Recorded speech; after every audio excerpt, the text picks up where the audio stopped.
Welcome back to this video. In today's video, I will show you on how to change language in Alipay app. So let's see. Before we dive into the tutorial, if you find this tutorial useful and you are very new to this channel, remember click on that subscribe, turn on the notification bell for more useful tutorials. So with that being said, let's get started.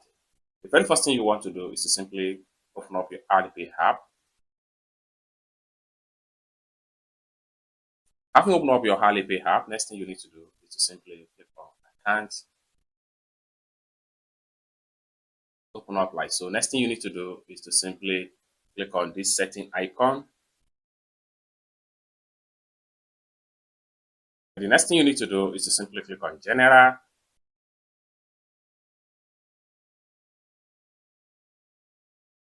Take you right here. Next thing you need to do is to simply click on language.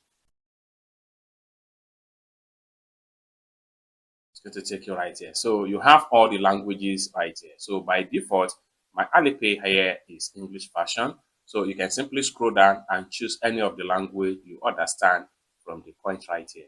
So it's as simple as that. So once you select on any language you understand right here, automatically all the language in your Alipay display is going to change to your preferred language by default. It's as simple as that. I hope you really got value for this video. If you find this video useful, give this video a big like, and also remember to subscribe to the channel for more useful tutorials like this.